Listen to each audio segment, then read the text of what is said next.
A deadly accident. The incident police say happened in a Davenport church parking lot that has left a child dead this morning. Plus, the new poll numbers out about some of the presidential candidates ahead of Super Tuesday. And the Oscar goes to Spotlight. And the award-winning moments at this year's Oscars, including one for an actor for years of waiting. Live from WQAD, this is News 8's Good Morning Quad Cities. Good morning. If you couldn't hear Eric in the break there, but he was sneezing right as Morgan Freeman was. It was like perfect and the Oscar timing. goes to... And then I sneezed really loud. Eric sneezed. That'd be cool. Oh, I just want, you should be able to pay to have Morgan Freeman say your name. Yeah. That would be awesome. I just want Morgan Freeman to say Eric Sorens. You just play it over and over again. That could be your introduction. Yourself. Yeah, to He'll walk into a room or the mall or something and play it. Maybe we could have him be our voice guy. Yeah. Good morning, Quad Cities. Right. You'd watch, right? I know you would. 5 o'clock right now, 31 degrees outside here. We welcome you into a Monday morning, another day where we're going to have plenty of spring weather. So here's what you need to know. That spring weather today, 56, maybe 60 degrees in some spots. You'll see the hometown forecast at the bottom of the screen in just a second. Then we say hello to winter. It's not over yet. Told you about that on Friday. We're cold enough for snow tonight. Some spots will go under a winter storm warning, so it could be a significant one for tomorrow morning's commute. More on that in just a bit. Big change. All right. Thanks, Eric. Well, tomorrow more than a dozen states and territories will hold primaries for Super Tuesday, the biggest contest so far in the 2016 election season. It's a part of Your Voice, Your Vote coverage right here on Good Morning Quad Cities. This weekend, presidential candidate Hillary Clinton won in Saturday's South Carolina primary.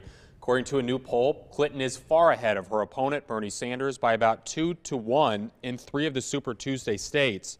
On the Republican side, Donald Trump says he is confident he'll sweep tomorrow's primaries. So far, he has won 4 of the GOP races. Following Super Tuesday, caucuses will be held later in the week in several states. They will be on Saturday, March 5th.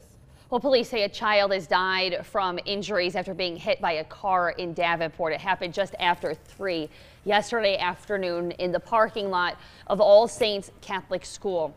The child was hit by a Chevy Silverado, taken to the hospital. The child was declared dead by the time they arrived. The name of both the child and the driver of the truck are not being released at this time. Police are investigating. About the same time yesterday, Davenport police were called to the intersection of Eastern and Rushholme, where a truck was hit by gunfire. Police say someone shot out of their car at a passing vehicle after an argument. No one was injured. Davenport teachers, parents, and students met with state lawmakers this weekend to explain why they feel their schools are being shortchanged. On Saturday, community members presented concerns to a panel of local state legislators. Due to state funding regulations, some school districts like Davenport receive $175 less per student. Local state representatives agree that something needs to be done, but say change is going to take time. And the efforts by students and city leaders, they say, are being heard. You're succeeding. I don't want you to lose heart, like we say, because you are succeeding. It's just a difficult process. School officials say they plan to dip into reserve funds to help with the district's funding. This would have the board and the superintendent violating state law. On the other side of the river, political leaders are showing their support as an Illinois university struggles to stay open. Supporters attended a rally at Chicago State University yesterday where they called on Governor Bruce Rauner and state lawmakers to pass a budget. 1/3 of Chicago's state budget comes from state funding. No public university or community college has received state money since last summer. That he can say he wants to invest more dollars into education. And we're going to say K through 12. We're going to send our young men and women to school from kindergarten through high school. And once we're done with high school, we're going to kick them to the curb and say, that's okay, a high school diploma is good enough. Chicago State has taken a number of steps to deal with the lack of funding. They sent layoff notices to all 900 of its employees last week and shortened the school year.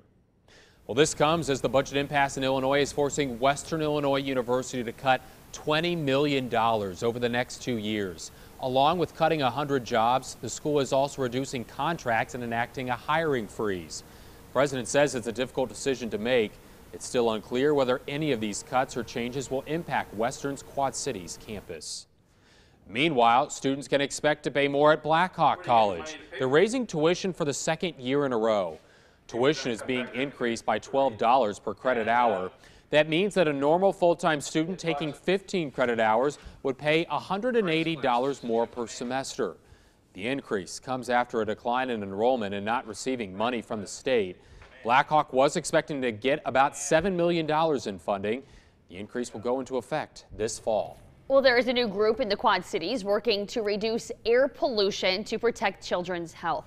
The group, called Moms Cleaner Air Force, met yesterday in Davenport to discuss the impact of air pollution and climate change. Members of the group are worried about methane leaks from oil and the gas industry and say that climate change isn't only bad for the environment, but also for farmers who count on the weather to grow crops. The group started expanding into Iowa last September. I'm really looking forward to meeting a lot of the parents in Iowa and working together with them to help bring their voice, their concern about environmental issues, about children's health, about improving the air quality for all of us. The Iowa branch of Moms Clean Air Force has around 6,000 members so far, and they are looking for more people to join. Well, after receiving several Oscar nominations and not winning over the years, Leonardo DiCaprio finally has a winning moment at the Oscars. And the Oscar goes to Leonardo DiCaprio. Yeah, this was during last night's 88th Awards, which aired right here on WQAD News 8. DiCaprio won the Oscar for the Best Actor for his role in The Revenant. Among the many winners, Brie Larson won Best Actress for Room. Best Picture was awarded to the film Spotlight. Well, WQAD wants to help keep you and your loved ones protected this season. Today, we're holding a free flu clinic here at the station. And News 8's Caroline Reinwald joins us now live here in the studio with us to explain how you can get yourself protected against the seasonal flu. Caroline? Jonathan, it has been a relatively mild season so far for the flu in this region, and Genesis Health Systems wants to keep it that way. WQAD News 8 is partnering up with Genesis Health Systems to provide a free flu clinic at our station. Today, Genesis will administer free flu shots right here in our studio. Since this fall, Genesis has already vaccinated more than 30,000 people, including 9,000 students who took advantage of free vaccinations in their schools. If you are interested, just be here at our studio at Park 16th Street, right up the hill from South Park Mall, between 4 and 6 o'clock today. Jonathan? All right, thank you, Caroline. The Centers for Disease Control and Prevention says that this season's vaccine cuts the chance of getting the flu by 60%. All right, well, still ahead right here on Good Morning Quad Cities, the forum held over the weekend to see how the ag industry is doing now and how it will do in the future. AgNIAM is minutes away. Plus, the revisions to the number of identity theft victims. It's getting some extra help from the IRS. Still ahead, championship momentum after winning the CCIW tournament, where Augie should find themselves in the NCAA tournament. The players weigh in next in sports. I'm meteorologist Eric Sorensen. All eyes are on a winter storm that will affect us here for tomorrow, and that comes after some spots get up near 60 degrees again today. What to expect over the next 24 to 36 hours. Your accurate forecast is next. It's 5:08. You're watching Good Morning Quad Cities on WQAD News 8 with Jonathan Katz and Julie Sisk.